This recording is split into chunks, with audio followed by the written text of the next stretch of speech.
دستک بڑے زوردار انداز میں ہوئی تھی۔ نیند میں جاتی نریم کے حواس پوری طرح جاگ گئے۔ اس کے اٹھنے تک دستک جاری رہی۔ اس نے دروازہ کھولا تو طارق اندر گھس آیا۔ اسے ہٹا کر دروازہ بند کیا۔ ابھی تایا جان شاید ادھر آئیں۔ انہوں نے مجھے باہر سوتے دیکھ لیا ہے۔ اگر وہ آ کر پوچھے تو کہنا کہ نہیں انہیں دھوکہ ہوا ہے۔ اس سے پہلے کہ وہ کچھ اور کہتا باہر دروازے پہ پھر دستک ہوئی۔ وہ بجلی کی تیزی سے نریم کے بستر میں گھس گیا۔ باہر واقعی تایا جان تھے۔ طارق کہاں ہے؟ ان کا انداز کھوجیوں والا تھا۔ وہ تو کب کے سو رہے ہیں، آ کر دیکھ لیں۔ وہ سامنے سے ہٹ گئی تاکہ وہ اپنا شک دور کر سکیں۔ نہیں ٹھیک ہے، اب آرام کرو۔ وہ پلٹ گئے۔ گہری سانس لیتے ہوئے اس نے دروازہ بند کر دیا اور چند منٹ یوں ہی اس کی پشت سے ٹیک لگائے کھڑی رہی۔ اس روز کے بعد سے طارق نے الگ سونا شروع کر دیا تھا۔ وسیع و عریض باغ کے ایک قطعے پر اس نے اپنی ذاتی دلچسپی کی بنا پہ ایک ہٹ بنوایا تھا جو سہولیات سے مزین تھا۔ رنگ رنگ کے پھول اور پودے اس کی خوبصورتی میں اور بھی اضافہ کرتے۔ یہ کوئی جادوئی سی جگہ لگتی تھی، پھولوں اور بیلوں سے ڈھکا طارق کی پسندیدہ جگہ۔ وہ آج کل ادھر ہی سوتا تھا۔ اس کی شامت آتے آتے رہ گئی تھی۔ تایا کسی کام سے ادھر آئے تھے۔ بتی جلتی دیکھ کر وہ اندر آ گئے۔ بستر میں سویا وجود انہیں 100% طارق لگا تھا، تبھی تو وہ معاملہ جاننے کو الٹے قدموں لوٹے تھے۔ طارق نے دوسرا راستہ اختیار کیا اور ان سے پہلے کمرے میں پہنچ گیا۔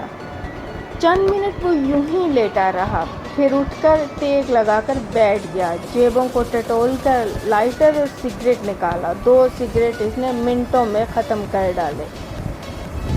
نریم کو بڑی الجھن ہوئی۔ وہ پاس پڑے صوفے پہ ٹک گئی۔ اصل میں جب پریشان ہوتا ہوں تو اسموکنگ زیادہ کر دیتا ہوں، عام حالات میں نارمل پیتا ہوں۔ اور نارمل اسموکنگ کیا ہوتی ہے بائی دا وے؟ وہ تنزیہ بولی۔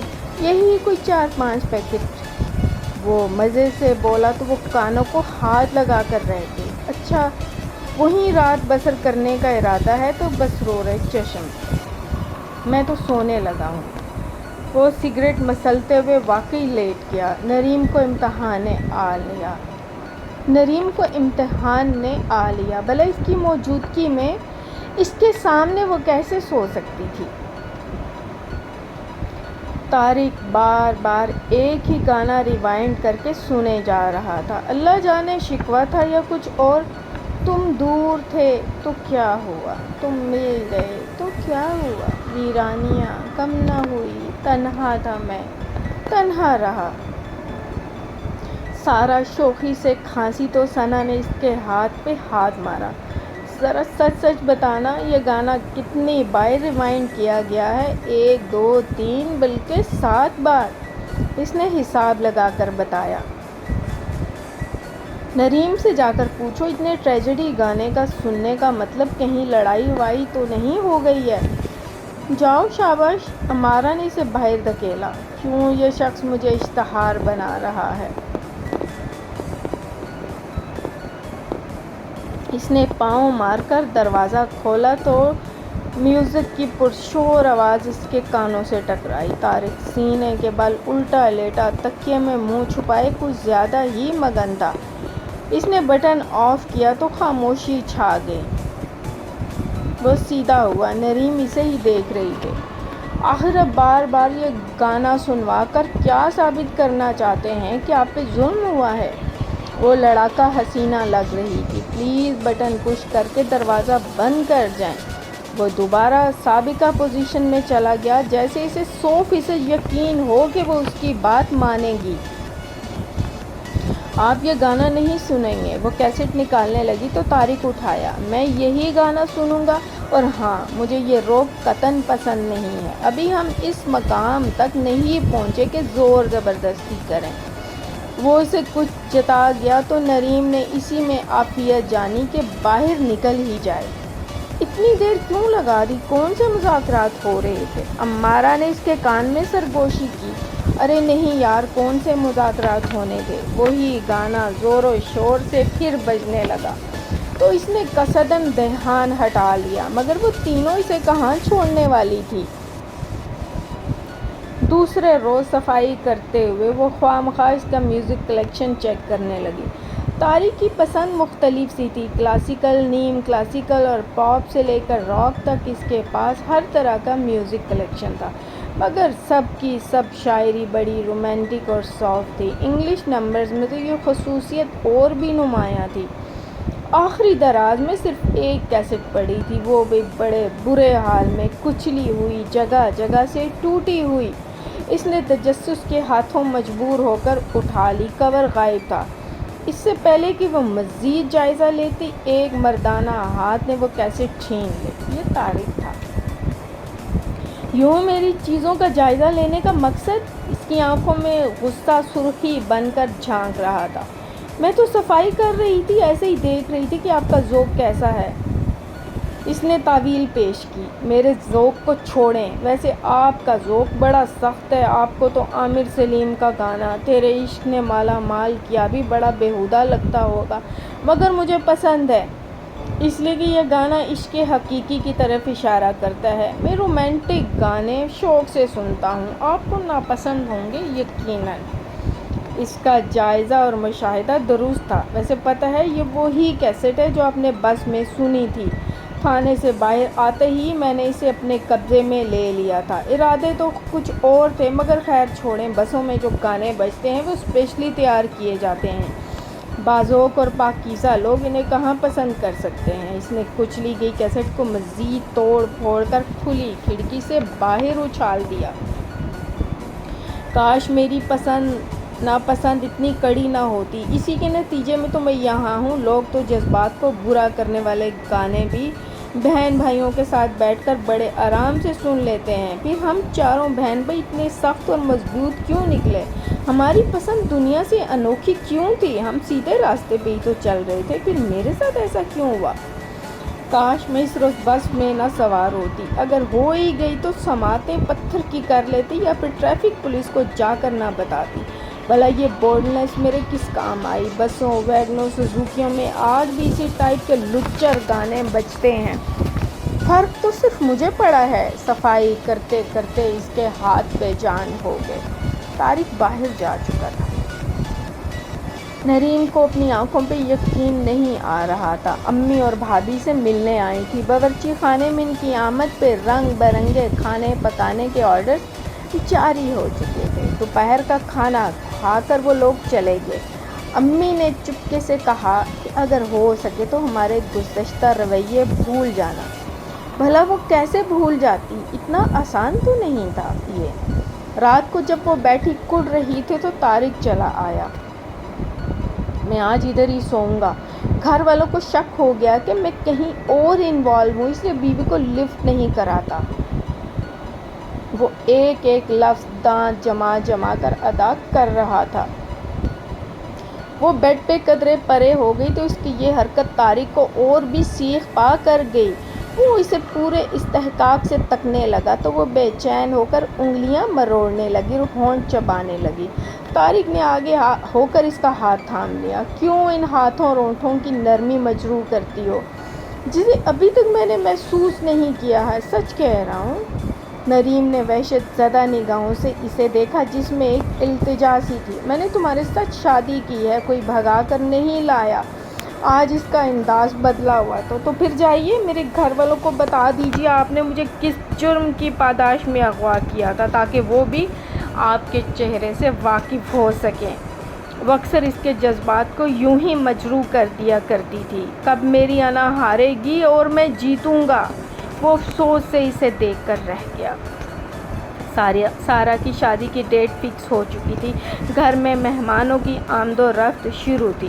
گیسٹ رومز کی صفائی کرانا نریم کی ذمہ داری تھا اور وہ اپنی ذمہ داری کو تندہی سے نبھا رہی تھی۔ ابو ظبی سے بڑے چودھری کے خاص الخاص مہمان آئے ہوئے تھے۔ لڑکیاں بالیاں ڈھولک پہ گانے گا رہی تھی۔ بڑی اماں نے بطور خاص نریم کو چائے بنانے کے لیے کہا، کیونکہ وہ چائے بہت اچھی بناتی تھی۔ سب اس کے معترف تھے۔ چائے کے بعد وہ اور امارہ مختلف سالنوں کے لیے پیاز لہسن کاٹنے لگی۔ طارق نے بھی اپنی خدمات پیش کی۔ وہ صبح سے نریم کو مصروف عمل دیکھ رہا تھا۔ تھکی تھکی سی نریم کو دیکھ کر وہ بے اختیار یہ آفر کر بیٹھا تھا کہ اس گھرانے کی روایت شروع سے ہی یہی چلی آ رہی تھی، باورچی خانہ عورتیں خود سنبھالتی تھیں، نوکرانیوں سے یہ کام کروانے کا سوال ہی پیدا نہیں ہوتا تھا۔ امارہ شوہر کے بلاوے پہ باہر چلی گئی۔ نریم اکیلی ڈھیروں گوشت کی بوٹیاں بنانے کے تصور سے ہی دہل گئی۔ چھری ہاتھ میں لیے وہ گمسم کھڑی تھی۔ طارق نے وہ لمبا چھرا اس کے ہاتھ سے لے لیا۔ میں کٹواتا ہوں، اگرچہ پہلے ایسے کام نہیں کیے مگر اب کر لوں گا، اس نے اناڑی پن سے گوشت کا ایک پیس کاٹتے ہوئے کہا۔ مجھے تو اس چھرے کو دیکھتے ہوئے خوف آ رہا ہے۔ نریم نے چھری لی۔ طارق نہ جانے کس تصور میں تھا کہ گوشت کے بجائے چھرا ہاتھ پہ چلا دیا۔ اس کی شہادت کی انگلی تک چھرے کا تیز دھار چمکتا کنارہ اتر گیا۔ جب تازہ لہو کی سرخ سرخ بوندیں نیچے ایک تواتر سے گرنے لگی تو نریم چیخی، او مائی گاڈ، آپ کا ہاتھ بہت زیادہ کٹ گیا ہے، کم از کم 6 ٹانکے تو لگیں گے ہی، فوراً میرے ساتھ آئیں۔ گھر میں وہ ایسے حادثوں کے لیے تیار رہتی تھی، سو ضروری سامان بھی موجود تھا، مگر ٹانکوں کے لیے ہاسپٹل لے جانا ضروری تھا۔ نریم کو گاڑی ڈرائیو کرنی نہیں آتی تھی۔ وصایا کو مختصراً بتا کر وہ طارق کو ساتھ لے آئی۔ اپنے لیے اسے یوں پریشان دیکھ کر طارق کو تکلیف کا احساس جاتا رہا۔ جب وہ واپس ہوئے تو سارے گھر میں اس واقعے کی بابت گفتگو ہو رہی تھی۔ طارق، تمہارا دھیان کہاں تھا؟ رقیہ خفگی سے بولی تو وہ ہنس پڑا۔ آپ کی بہو میں، جواب برجستہ تھا۔ سب کی موجودگی کے باعث وہ جھینپ گئی۔ سارا کی شادی کی تمام رسموں کو اس نے بڑا انجوائے کیا، برسوں بعد کھل کر ہنسی، شرارتیں کی۔ ابھی بھی اس نے ڈھیروں اپٹن اور مہندی لڑکے لڑکیوں پہ پھینکی تھی۔ جوابی کارروائی سے بچنے کے لیے وہ کمرے کی طرف بھاگی جہاں طارق ابھی تیار ہو کر پرفیوم اسپرے کر رہا تھا۔ پلیز مجھے چھپا لیں۔ وہ اس کی اور ڈریسنگ ٹیبل کے درمیان آ گئی۔ ریڈ چوڑی دار پاجامے، نیٹ والی پیلی قمیض اور سرخ دوپٹے میں ملبوس، وہ لمبے بالوں کو پراندے میں جکڑے سینے پہ ڈالے کھڑی اس کی مدد کی منتظر تھی۔ طارق کا دل بے ایمان ہو گیا۔ لمحہ بھر میں اس کے بازو نریم کے گرد حمائل ہو گئے۔ بس چھپا لیا، کوئی اور حکم؟ وہ شرارت سے بولا تو وہ رونے کو ہو گئی۔ باہر سے دوڑتے قدموں کی چاپ اسی طرف آ رہی تھی۔ طارق کو سنبھلنا پڑا، وہ تو پورا جلوس تھا نریم سے بدلہ لینے کا منصوبہ بناتا ہوا۔ پلیز کچھ کریں نا، وہ ابھی سب میرے کپڑے خراب کر دیں گے۔ وہ بدحواس ہو رہی تھی۔ یوں ہی یاور اندر آیا۔ طارق بولا، تم ذرا نریم کو میرے پاس بھیجو۔ وہ الٹے قدموں یہ بتانے کو بھاگا کہ نریم ادھر نہیں ہے۔ وہ پردے کے پیچھے سے نکل آئی تھی۔ تھینکس گاڈ بچت ہو گئی، ورنہ خیر نہیں تھی۔ وہ شکر کر رہی تھی۔ آپ میں شرارت کے جراثیم بھی پائے جاتے ہیں، بالکل نئی چیز ہے میرے لیے، وہ بولا۔ ہاں، کبھی میں بہت شرارتی تھی، سب کہتے تھے لگتا ہی نہیں ہے کہ تم میڈیکل اسٹوڈنٹ ہو۔ انہیں تو کوئی موٹی موٹی کتابوں سے فرصت ہی نہیں ملتی کہ شرارتوں کے لیے ٹائم نکالیں۔ پھر بہت برا وقت آیا میرے اوپر، سب ہنسی شرارت کہیں کھو گئی۔ وہ بالکل بدلی لگ رہی تھی۔ طارق کو افسوس سا ہوا۔ ہنستی مسکراتی خوش باش لڑکی کے روپ میں وہ کتنی اچھی لگ رہی تھی۔ میری ہنسی، میری مسکراہٹ واپس لا دیں۔ وہ آج پھر ہسٹیریکل ہو رہی تھی۔ تم ظالم ہو جس نے میری ساری خوشیاں ملیاں میٹ کر دی۔ میں تم سے ہمیشہ نفرت کرتی رہوں گی، ہمیشہ، تمام عمر۔ وہ اس کے گریبان کو پکڑے جھٹکے دیتی اپنے آپ میں نہیں لگ رہی تھی۔ طارق کیوں یوں لگا جیسے وہ ہمیشہ ناکام رہے گا۔ ڈاکٹر زیدی سے کافی عرصے، تقریباً سال بھر بعد اس کا سامنا ہو رہا تھا۔ وہ یوں ہی اس ضدی لڑکی کا جائزہ لینے چلا آیا تھا جس نے اس کی تمام آفرز کو حقارت سے ٹھکرا دیا تھا۔ نریم کی شادی کی اطلاع اس کے لیے سرپرائزنگ ہی تھی۔ طارق بھی اتفاق سے ادھر ہی تھا۔ اقبال نے بتایا یہی اس کا شوہر ہے۔ طارق زیدی طارق کے تمام خاندان سے آگاہ تھا۔ ٹھکرائے جانے کی ذلت طارق کو دیکھ کر اور بھی دو چند ہو گئی تھی۔ اس جیسا ہینڈسم اور مضبوط پارٹنر اسے کیوں ملا تھا؟ یہ ملال اسے مارے دے رہا تھا۔ جب نریم نئی مقامی ہاسپٹل میں ہاؤس جاب کے لیے آئی تو اس کے انچوئے حسن نے وارڈ بوائے سے لے کر ذمہ دار اور ذمہ دار سے لے کر ڈاکٹرز تک کو متاثر کیا۔ یہاں ہاؤس جاب کے لیے آنے والی اکثر نئی لڑکیاں زیدی کی نئی چالوں میں الجھ گئی تھی۔ نرسوں کی تو اہمیت ہی نہیں تھی۔ اس بڑے ہاسپٹلز کی بلند دیواروں کے پیچھے جو گھناونا کھیل کھیلا جا رہا تھا اس نے نریم کو لرزا دیا تھا۔ اس کے پاس محض انا اور عزت نفس تھی۔ ڈاکٹر شازینہ نے اسے ہنستے ہنستے بتایا تھا، اگر ڈاکٹر زیدی کو خوش کر دو تو وہ ہاؤس جاب کے بعد تمہیں باہر کے کسی ملک میں بھجوا دیں گے۔ مجھے دیکھو، 3 ماہ سوئٹزرلینڈ میں گزارے ہیں، نیا گھر اور گاڑی بھی خرید لی ہے۔ ڈاکٹر فرا بھی دبئی میں دونوں ہاتھوں سے ریال اور درہم سمیٹ رہی ہے۔ میری مانو تو تم بھی یہ ضد چھوڑ دو، ایمان سے ہزاروں ڈالر صرف تمہاری تنخواہ ہوگی۔ شازینہ کے وجود سے اسے گن آنے لگی۔ پلیز چپ ہو جاؤ، وہ کانوں پہ دونوں ہاتھ رکھ کے چلائی۔ ہمارے ہاسپٹلز کی تو نرسیں بھی عیش کر رہی ہیں۔ وہ باز نہیں آئی۔ اسے رام کرنے کی تمام کوششیں بیکار گئی۔ اس کی ہٹ دھرمی کے نتیجے میں ڈاکٹر زیدی نے اسے گاؤں کے ہاسپٹل میں بھیجا تھا۔ صاحب نے اسے خوفناک نتائج کی دھمکیاں دی۔ جواباً اس نے کہا، میں ایک نامی گرامی وکیل کی بیٹی ہوں، میرے ساتھ کچھ کرنے سے پہلے 100 بار سوچنا پڑے گا۔ ڈاکٹر زیدی بھی احمد ابرار کی مضبوط پوزیشن کے باعث خاموش تھا، ورنہ وہ کہاں نچلا بیٹھنے والا تھا۔ متوسط طبقے کی لڑکیاں جن کے ماں باپ ادھار لے کر اوور ٹائم لگا کر انہیں پڑھاتے، وہ اونچے خواب سجائے ہاؤس جاب کے لیے آتی تھی۔ خوابوں کا بیوپاری ڈاکٹر زیدی بڑا گھاگ اور تجربے کار نامی گرامی ڈاکٹر تھا، مگر طبعاً بہت گھٹیا شخص تھا۔ ہاسپٹل میں آنے والی شاید ہی کوئی نرس یا ڈاکٹر اس سے محفوظ تھی۔ جن کے گارجین مضبوط حیثیت کے مالک تھے، ان کی طرف وہ نگاہ نہیں ڈالتا تھا۔ نریم کے ساتھ ہونے والی ٹریجڈی سے وہ آگاہ تھا، اس لیے اس کے پیچھے لگا ہوا تھا، مگر وہ دامن بچا گئی تھی۔ آج یوں اسے معتبر گھرانے کی بہو کے روپ میں دیکھ کر اس سے تمام ناکامیاں ایک ایک کر کے یاد آنے لگی تھی۔ زیدی صاحب، آپ یہاں کیسے؟ وہ اسے یہاں پا کر خوشگوار حیرت سے دوچار ہوا۔ بالکل ٹھیک، A1، بس یہاں کا جائزہ لینے آیا تھا۔ مجھے بڑی شکایات مل رہی تھی ڈاکٹر نریم کے بارے میں۔ میرے ہی ہاسپٹل میں کام کرتی تھی، ہر ڈاکٹر کے ساتھ اس کا افیئر تھا، اس لیے تو یہاں میں نے اسے بھیجا کہ اس کے ہوش ٹھکانے آ جائیں، مگر وہ باز ہی نہیں آئی۔ سب کہہ رہے ہیں وہ یہاں کا ماحول بھی خراب کر رہی ہے۔ اسے ایک بار وہ اغوا بھی ہو چکی ہے۔ زیدی نے تاک کر نشانے لگائے تھے۔ طارق کا چہرہ دھواں ہو گیا۔ کیا نریم اتنے ہلکے کردار کی ہے؟ اسے لیے بنا وہ واپس آیا۔ بڑی اماں نے پوچھا تو اس نے طبیعت کی خرابی کا بہانہ کر دیا۔ در حقیقت اس کے اندر بھانبڑ جل رہے تھے۔ اس کا بس نہیں چل رہا تھا کہ ساری دنیا کو تہس نہس کر ڈالے۔ نریم آج ڈاکٹر زیدی سے بڑے اعتماد سے ملی تھی۔ طارق کا ساتھ اسے بہادر بنا گیا تھا۔ واپسی پہ اس کی گاڑی نہ پا کر وہ وقتی طور پہ پریشان ہوئی۔ اس نے اندر داخل ہو کر لائٹ جلائی تو طارق سیدھا ہوا۔ اس کی لال ہوتی آنکھیں دیکھ کر نریم کو کچھ شک سا محسوس ہوا۔ دروازہ لاک کر کے میرے پاس آؤ۔ اس کا لہجہ بے پناہ سر تھا۔ نریم جان گئی کہ ضرور کوئی ایسی ویسی بات ہے۔ مرے قدموں سے وہ اس کے اشارے پہ اس کے پاس بیٹھ گئی۔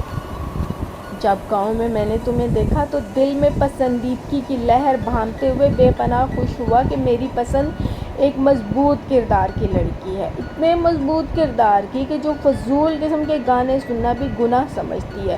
محض اتنی سی بات پہ وہ لڑکی ایک مرد کے انتقامی جذبوں کا شکار ہو گئی۔ جب میں نے تمہیں دوبارہ دیکھا تو پہلے سے بڑھ کے مضبوط لگی۔ تمہیں اپنانے کا خیال روز بروز میرے دل میں جڑ پکڑتا گیا۔ میں حقیقی معنوں میں اپنے اس گھٹیا فعل پہ شرمندہ ہوا، تم سے معافی مانگی اور تمہیں اپنی زندگی میں شامل کر لیا۔ مجھے تم برتر اور اپنا آپ کمتر لگتا۔ میں ہلکے کردار کا ہوں۔ تم سے چاہت اس انتہا تک بڑھ چکی تھی کہ تمہاری مرضی کے بغیر میں نے تمہیں چھونا بھی گوارا نہیں کیا، حالانکہ تم میرے قبضے میں تھی اور میں ایک زور آور مرد تھا۔ پھر یہ میری انا ہارنے لگی تھی۔ میں تمہاری خواہش پہ تمہارے گھر والوں کے سامنے تمہیں اغوا کیے جانے والا راز کھولنے پہ تیار ہو گیا تھا تاکہ تم سر اٹھا کر جی سکو۔ مگر زیدی آج مجھے مل گیا۔ آج پتہ چلا کہ میں تو خوامخواہ احساس کمتری کا شکار رہا۔ جس لڑکی نے میرے سامنے نام نہاد پارسائی اور مضبوطی کا ڈرامہ رچا رکھا ہے وہ تو بڑی گئی گزری ہے۔ طارق کے لہجے اور نگاہوں میں بڑی نفرت تھی جس نے نرین کو لرزا دیا۔ وہ جھوٹ بولتا ہے اس لیے کہ میں نے اسے منہ لگانا گوارا نہیں کیا تھا۔ اس نے کہنا چاہا مگر وہ بات کاٹ دیا۔ اس وقت میرے سامنے سے چلی جاؤ، شاید میں تمہاری جان ہی لے بیٹھوں۔ وہ بڑا جنونی لگ رہا تھا۔